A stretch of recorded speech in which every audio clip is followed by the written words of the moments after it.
Now, the principals, beginning first in the blue corner to my right, wearing the white trunks, black trim. He weighs 175 pounds. He is undefeated in 26 professional bouts. He has 18 of those wins by way of knockout. He hails from Chicago, Illinois, the 1992 Olympic team member and current WBU light heavyweight champion, Montell Griffin.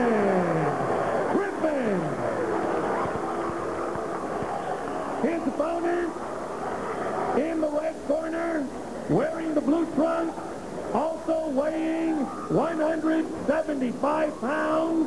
He is undefeated in 34 professional bouts. He has 29 wins by way of knockout. He hails from the illustrious Pensacola, Florida. He's a member of the 1988 Olympic team and medalist. He is the former IBF middleweight champion, former IBF super middleweight champion of the world.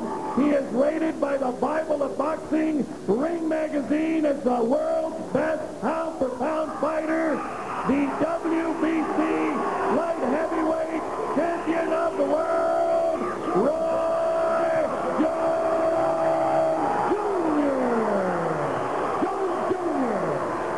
12 rounds for the WBC light heavyweight championship of the world.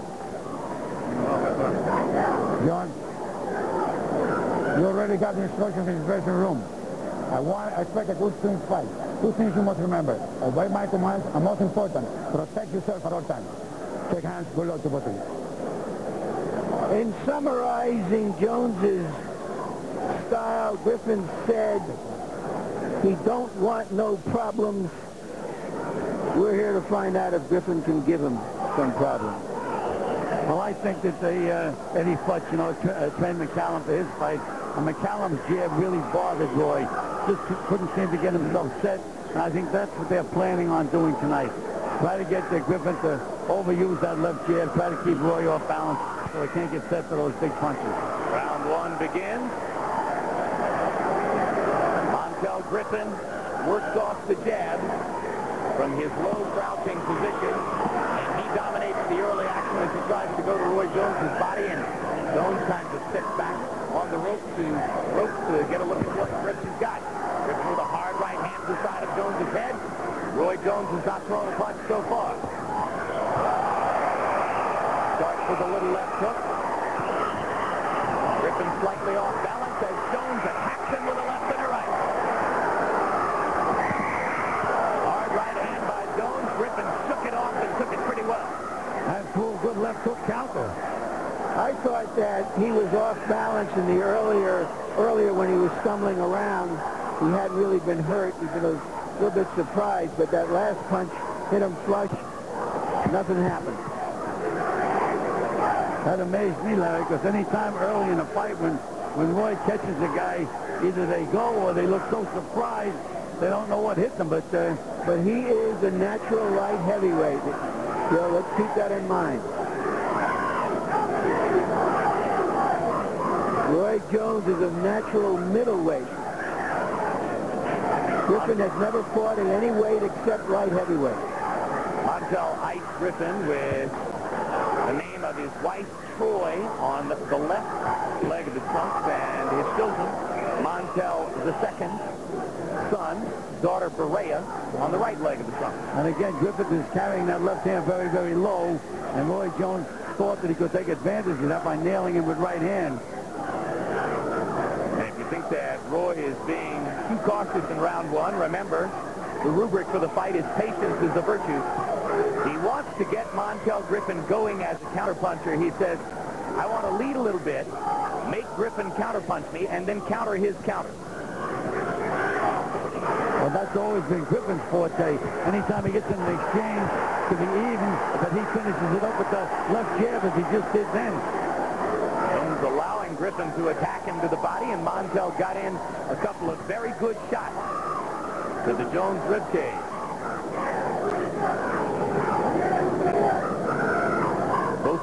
trying to get a good look at each other and each other's unorthodox styles here in round one.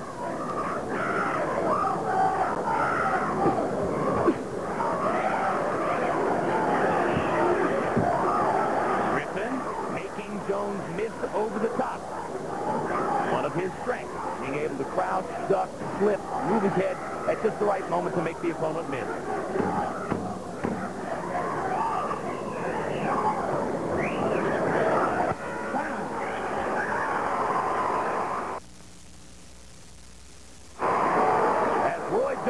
The ring, he was gesturing to another light heavyweight titleist seated at ringside, Virgil Hill of North Dakota. He is the obvious next opponent on the horizon for the winner of this bout, or the horizon, I should say, for the winner of this bout, regardless of whether it is Griffin or Jones.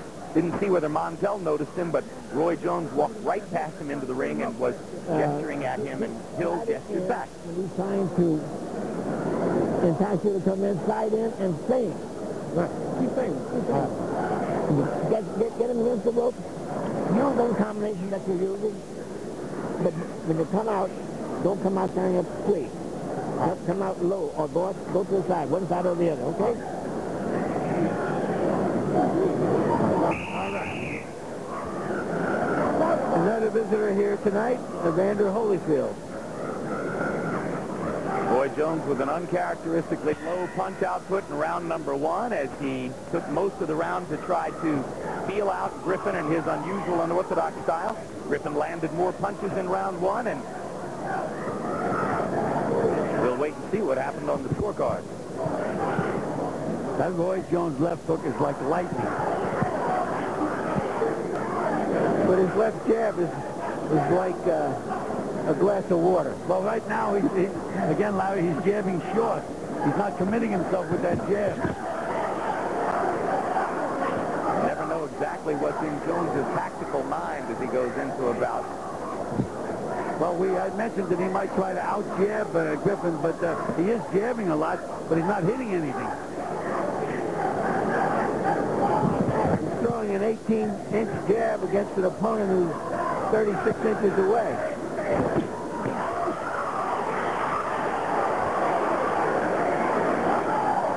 Two natural counter punches going against each other. It'll be interesting to see which man can force the other one to lead, if either. Jones has to get a little closer to try to really snap that left jab in there and score some points with it. So far, it's just a showcase. Not doing anything with it at all. Yeah, he has no chance of landing the jab from that distance. Now he steps in and lands the right hand over the top, and Griffin comes back with a counter left of his own. And now Griffin is talking to Jones. He's taunting him. Well, I think it's safe to say that these two fighters don't like each other.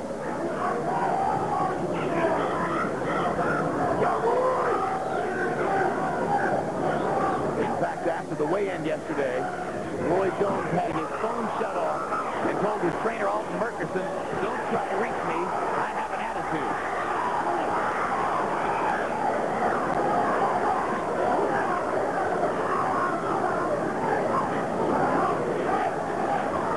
You can see both fighters really respect each other. A lot of feinting, not too much punching. The one is, good left hook by Griffin. Good left hook. Pro Griffin contingent in the crowd whoops it up as their man lands that hard counter right over the top, or left hand over the top against the Jones right. More Griffin cheering. He seems to have landed the more significant shots here in round number two.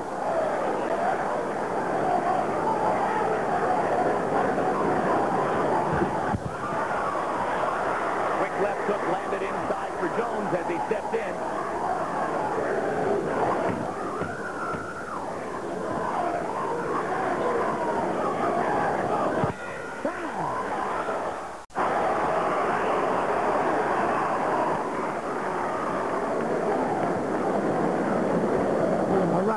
All right, the jab working good. Let's keep working. When you get on the rope, don't square off too much. Feet in your left shoulder. Feet in that left shoulder and try to get some water on his head. Try to turn that right uppercut under to his chin and come back to the head with a hook. Okay? Okay? That's good. Just don't swell out too much in the rope. You're all right. Get in that small lane, give it a right uppercut hook, then come on out. When he turns, put it on his head. When he turns, be there waiting on him, catch him with something. Okay? This has been a tactical fight with spurts of action like this. There you see a big sweeping left hand. Later on in the round, again, you see Griffin landed a nice right hand, comes on the attack. There hasn't been a significant light heavyweight fight, I don't believe, in 16 years, right here in Atlantic City. Michael Spinks, Dwight Braxton. This one doesn't have the hype that one had going into it, but it may be developing into a significant light heavyweight fight. No, Larry, in Griffin's corner, I noticed they were massaging his arms after the first round as well as after the second round. I believe you should let a fighter rest between rounds. Put his hands on his lap and let him just rest. By them moving those muscles like that, I don't think that's going to do Griffin any good later on in the fight.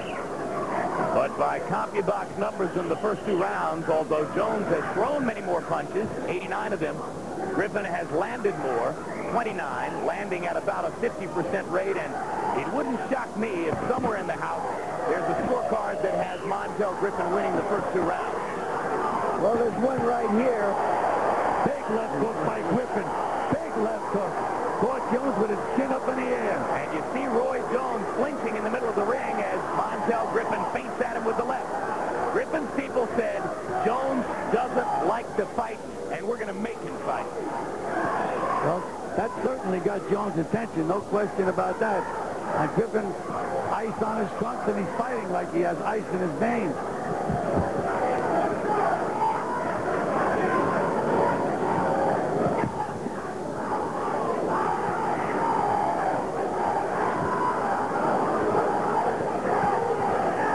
I can't understand Roy Jones with that 18-inch jab, as you mentioned. He's not even coming close with the left jab. And you heard Alton Merkerson tell him between rounds, your jab is working. Yeah, I don't understand what it's working on. Tony Perez doesn't have a mark on him, and he's not hitting Griffin with it either. By punch stat numbers, Jones landed 2 of 45 jabs in the first two rounds. Keep in mind that Montell Griffin has in his corner the legendary Eddie Futch, who trained two different fighters who upset wins over Muhammad Ali. And Futch said, hey, Ali was great, but he had a couple weaknesses. Jones is the same way. Well, what Jones has is that big one punch, though. He can change a fight around with one punch.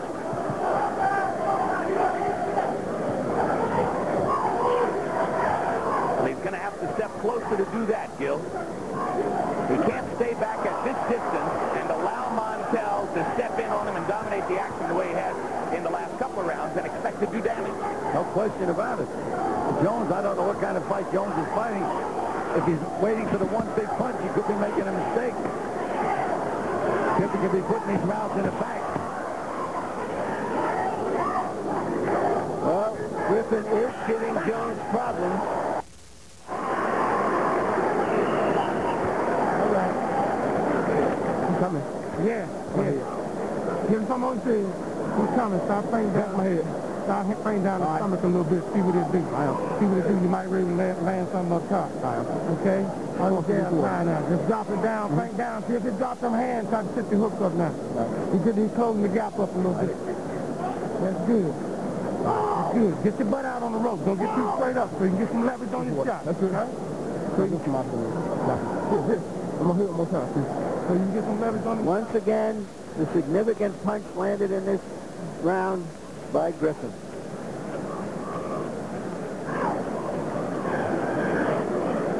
Some of us might not have thought we'd ever see a CompuBox number that indicates Roy Jones landing 10 punches per round in the first three rounds. Anemic numbers for Jones against Montell Griffin.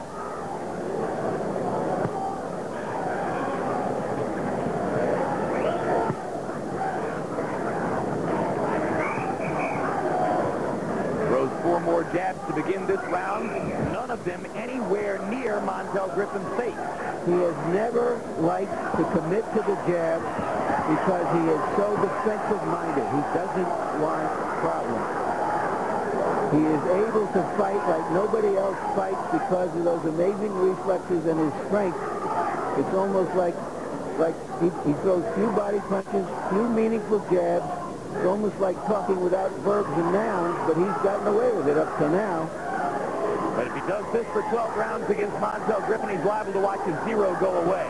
So something will have to change for Roy Jones in the next few rounds as he continues to develop this fight plan if he's going to have a chance to win. Well, number one, if I was in Jones' corner, I'd tell him to start showing the jab to Griffin, but then throw good, solid left hooks to the body, and then bring him up to the chin.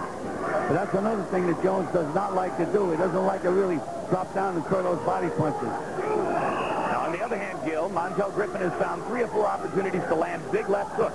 So he's solving something about Roy Jones' right hand. Yeah, and also, anytime that Griffin has a chance to flurry when he has Jones on the rope, he'll bang him with a few good, solid body shots.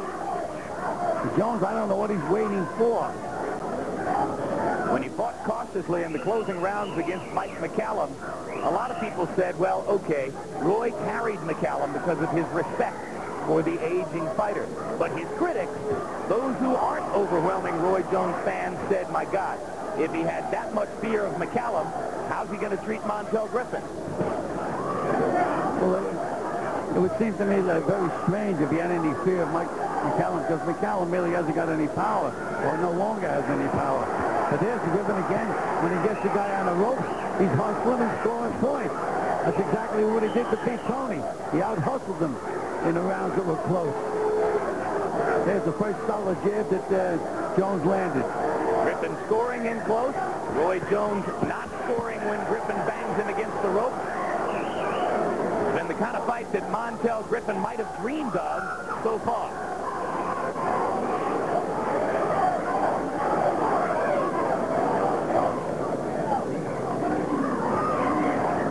Seconds left in round 4, and no sign that Jones is going to open up and begin to shed this shell of caution anytime soon.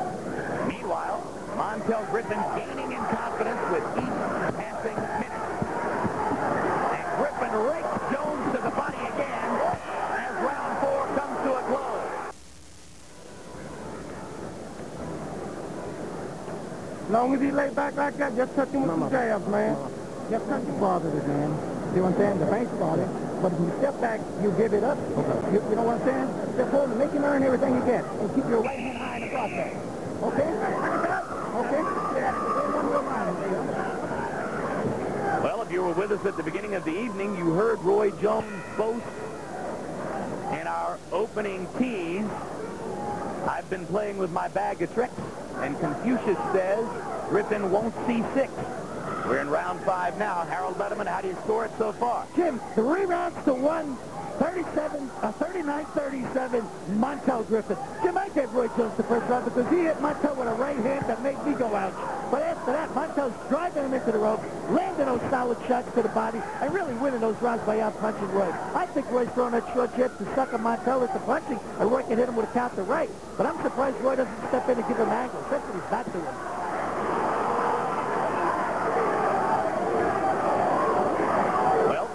In would require taking a risk. Jones begins to move forward just a little bit, but still with an attitude of caution. I don't know for how much longer patience can be a virtue, which is how he termed this fight, Roy Jones.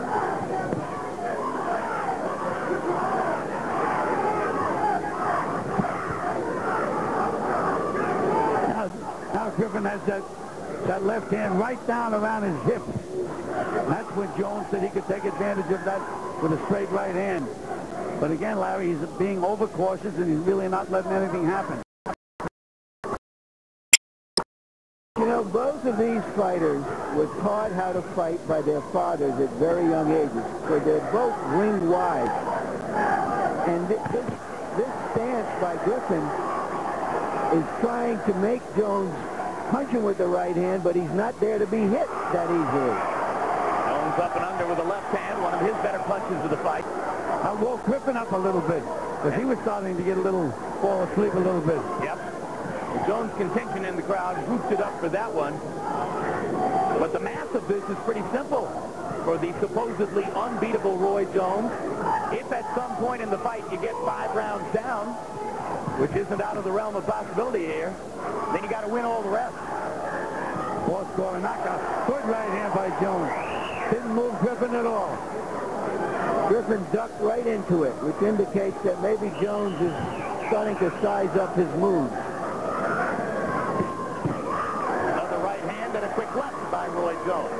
And a good counter by Griffin. Good left hook counter.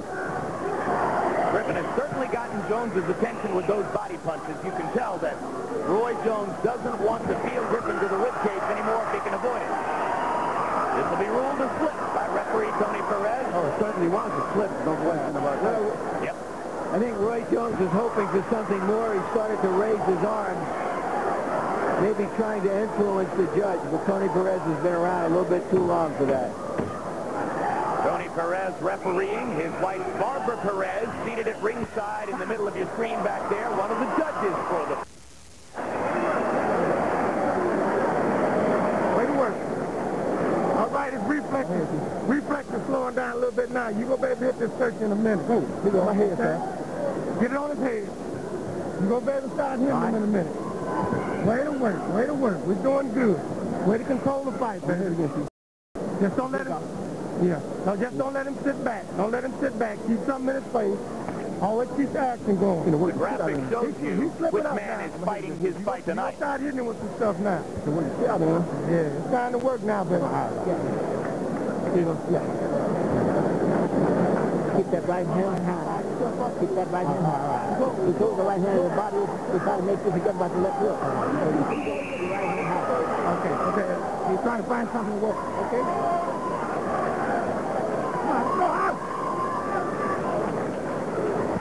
Confucius was wrong. Griffin will see 6.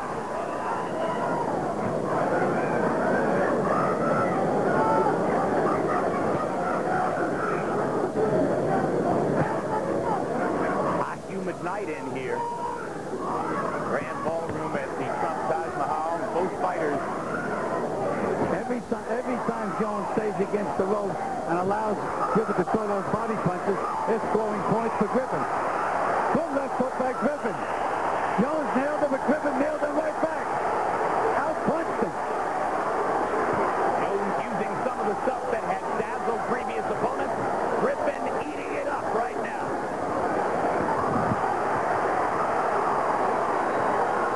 This really has Jones' attention now. Got nailed with some pretty solid shots. Good right hand by Jones. Jones starting to use the straight right hand lead a little bit more often as Griffin continues to work with that left hand held way down. Right now, Jones is starting to get a little wild, and Griffin is still composed.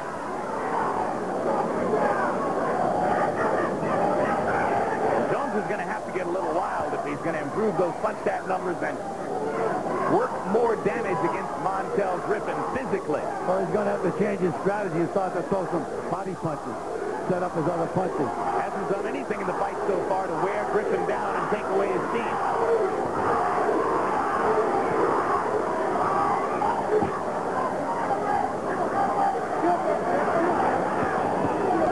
Griffin leaning on Jones against the rope, working into the body when he gets a chance. Jones getting pushed around physically in a way that he cannot enjoy.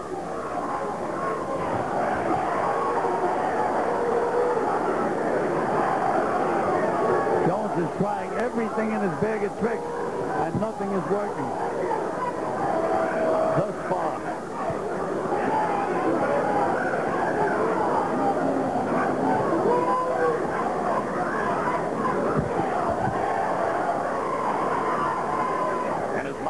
Said to us, hey, I grew up in the gym. I'm not going to be thrown off by any of his tricks. I've seen all that stuff since I was 5 years old. Not too many, though, have seen all the tricks that Roy Jones has. And he's a special talent. But what he's doing now, I don't know. Jones, the blistering combination using his incomparable hand speed. Griffin backs out, waves his right hand, and goes back to work with the left. Jones leading with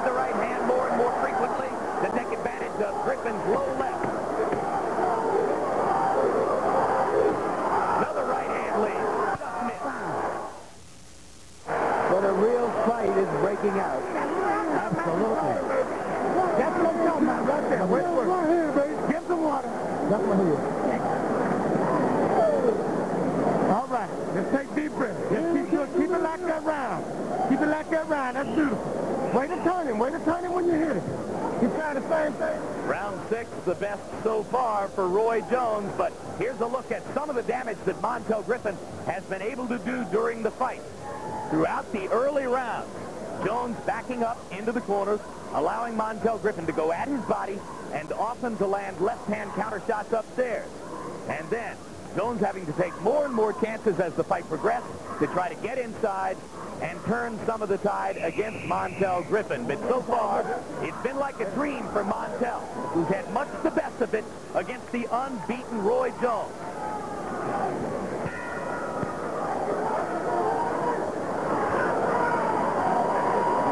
And we go past the halfway mark.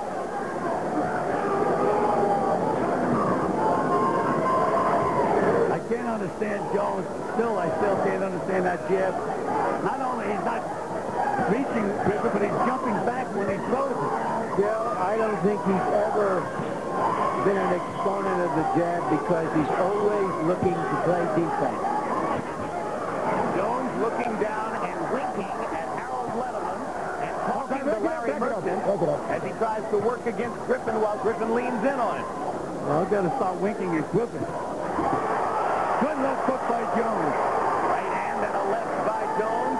One of his better combinations of the fight.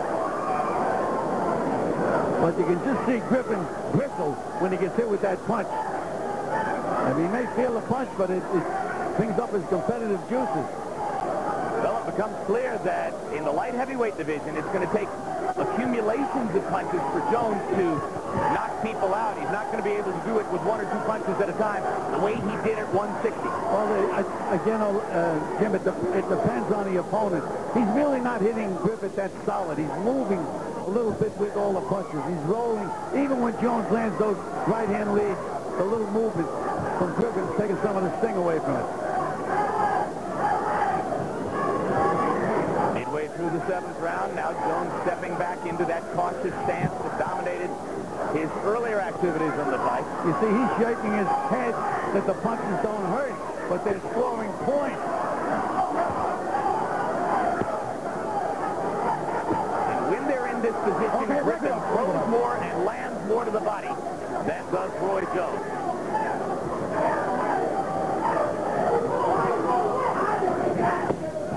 There's where he should be throwing that left hook. Right down there to the body. That'll set up everything else. But you saw him feinting with the right hand and the right shoulder and then throwing the left hook to the body. And there's again Griffin flurrying. Griffin's robe wore the inscription, "Shock the World." His white trunk with black trim. And there's a knockdown. Quick left hook inside. Second time in his career, Griffin's been down. He wanted this call to slip. The red calls it a knockdown. He was off balance, but it was a legitimate punch that put him down. I have to see that again. I do not think that was a clean knockdown. I think it was a knockdown, Gil, just because it was a punch. Well, That I'll have to see punctuated it the again. exchange. I'll have to see it again. He certainly wasn't hurt by the punch. That's for sure. He wasn't, but he ducked away from one punch and caught the other one coming in, I thought. And if it gave Roy Jones a 2-point round, it could turn out to be a critical moment in the battle. Stay out of this corner. It's real wet over here, Roy. Don't work in this corner. I got you. Get him back. Get his back, too. Way to go. Stop the double fight. Okay, let's see what we saw. Any different? Ducked away from the right hand there. The left hand put him straight on the canvas. Yes, sir, I agree now. It was a legitimate knockdown. Clean, short little left hook on the inside. He leaned back from the right hand, and Roy was there with the left. Right. Watch this. Lean back. And you can see Griffin didn't have a foot behind him. Yeah. And down he went. Goes to show you the power and strength of Roy Jones. Well, and here's how significant that knockdown could be on the scorecards. That was one of only 8 punches that Jones landed in the round by punch stat numbers. Just suppose that he got a 2-point round out of a round in which he threw 28 punches and landed 8. That would be extremely fortunate for Roy Jones. And you see the damp spot in Jones's corner where Alton Murkison told his fighter, don't go to work here. Jones himself is drenched as he waits for Montell Griffin to join him in the center of the ring for round number 8. Wait. He has come on in the last 3 rounds, Jones. Let it go. This is what champions are supposed to do. Timekeeper can't get his stopwatch to work. Now they dispense with the stopwatch and just go. Not sure how we'll time the round as timekeeper continues to work to try to get his stopwatch going. Harold Letterman, did you give Roy Jones a 2-point round in the 7th? Jim, you had to. You had to go along with referee Tony Perez. But let me tell you something. There is no water in a neutral corner. And a neutral corner is basically dry. Fighters don't sit down in the neutral corner where they pour water on them. So Montell Griffin got hit with the shot, and he went down. I've got it 67-65, 4 rounds to 3. Roy Jones beats him. I have it 4 rounds to 3 for Griffin, but it's an even fight on my card because of the 2-point round. I'm in line with you, Larry. I have it 4 rounds to 3 Griffin, and an even fight if you want to count that knockdown as 2-point round. So if you go along with Larry Merchant and Gil Clancy, it's an even fight coming to round number 8. And it would be an even fight only because Jones got a knockdown in a round in which he landed 8 out of 28 punches. Those are anemic numbers when compared to the kinds of numbers he's put up throughout his career. Montell Griffin has Roy Jones thoroughly befuddled in here with his style, and Jones is hoping that with his extraordinary skills he can find a way to do enough damage down the stretch to win the fight. And strength. Roy Jones is a very, very strong individual. Well, so's Montell. Yes, he is. No question about it.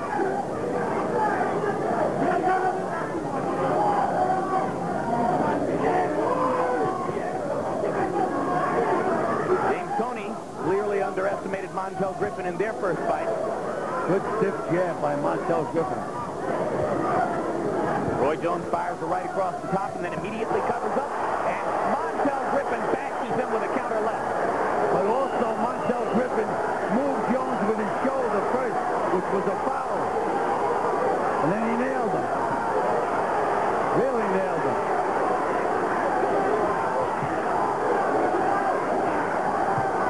Some of the best punches of the bout have been counter left hooks by Montell Griffin. And I'm told that there's a swelling around Roy Jones's left eye, and indeed that's true. There's a mouth under Roy Jones's left eye that's not unlike the mouth that Oscar De La Hoya collected a couple months ago against Miguel Angel Gonzalez.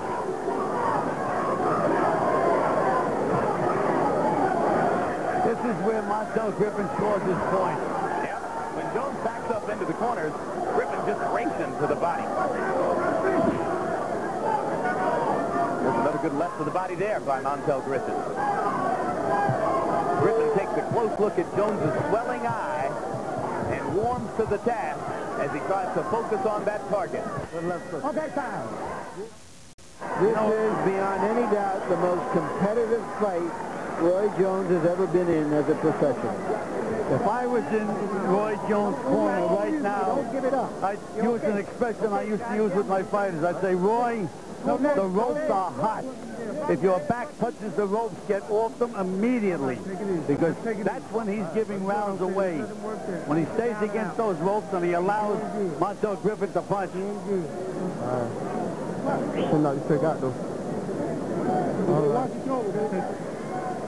The damage. There's the shoulder. There, did you see that shoulder that Griffin used to move him and then nail him with that punch? That's a foul.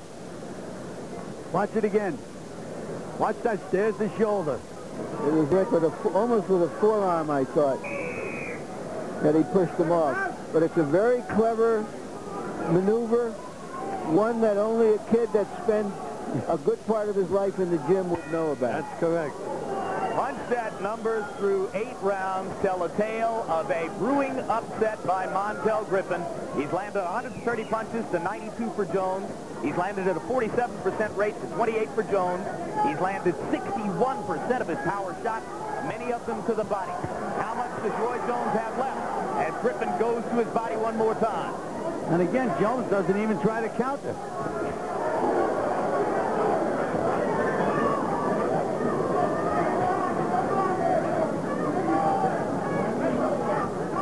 There's that short left jab again, Larry.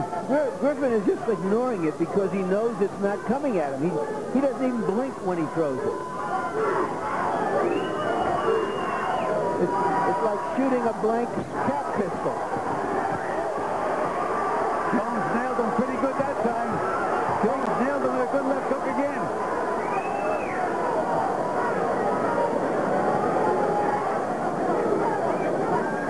But Griffin's still there. That was one of Roy Jones's better flurries in the bout. Montell just goes back to waiting patiently for him at the center of the ring and waits for Jones to back up into the corners where Montell has done so much of his damage. There it is. Jones goes to the rope. Montell goes to the body. This is not a case of Montell Griffin forcing Roy Jones into the ropes and the corners. Jones is going there himself. And that's why I said if I was in the corner, I'd tell him, stay away from the rope.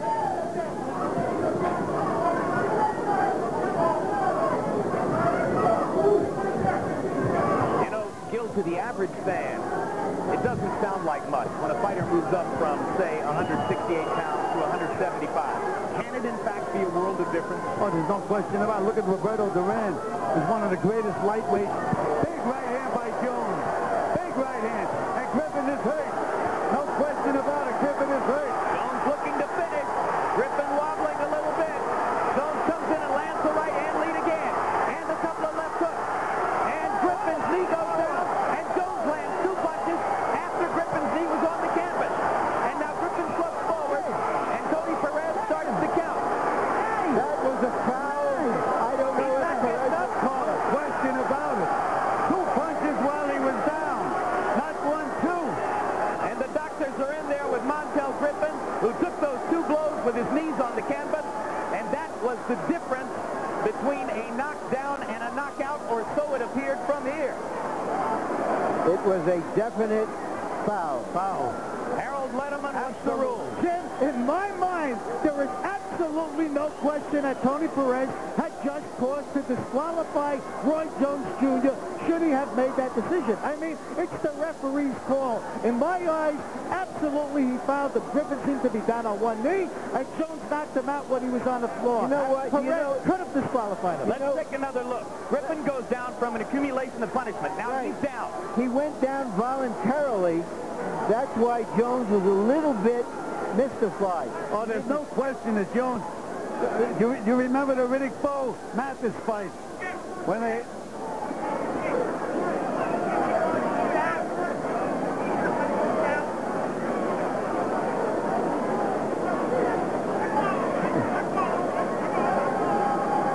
All right, here's another look one more time at the finishing flurry. This was very, very flagrant. No question about it. Very flagrant. We are being told that Roy Jones is going to be disqualified and will lose his title. The Jersey State Commissioner, I don't think Larry they have any Hazard, other is in the choice. ring. They have no choice. Can they overrule the referee? Well, Hazard is the most hands-on commissioner in the country, no question about it. He's the one guy who's been chairman of the state commission who will get into the ring and confer with his referees about every decision they make. Now, this decision, at least in the eyes of Tony Perez, has already been made. The question is whether that man right there, Larry Hazard, is going to reverse it. What do you think, Gil? What did Tony Perez do? Did he say it was a knockout? Tony Perez waved his arms to the side as if to indicate that the fight was over by knockout. But did he give it to... In other words, he thought Roy Jones won the fight? No. Larry Hazard has just told us that a disqualification is coming. Oh, there's no question about it, Jim. Now, that's where he hurt Montell Griffin. At this point, Griffin is wobbling and ready to go if Jones can get at it. And here's the last flurry. And watch Griffin voluntarily put his knee on the canvas to try to take the count here. Whether it's voluntary or not, he's going to put his knee on the canvas. And there it is. Knee down. Now, there's plenty of time. Two. No question about it in my mind. Definite disqualification. The second left hook. A fierce punch delivered while Montell Griffin faced Roy Jones with his knee on the canvas. This is every bit the same thing as Riddick Bowe against Buster Mathis Jr. This is worse. With Bowe was only one punch, and it was almost It was almost the end of a combination. Roy had plenty of time to set himself against, go over to the neutral corner. Now look, he has all the time in the world. He's looking at the guy while he's down. Nails him 2 more punches. Hard to imagine what Roy was thinking when he fired that left hook, because he knew the man was down. He should have been able to see that his knee was on the canvas. Let's go to ring announcer Mark Barrow for the official decision. Ladies and gentlemen, the time, 2 minutes, 27 seconds of the 9th round. The referee disqualifies the red corner. The winner and new WBC light heavyweight champion of the world, Montell Griffin.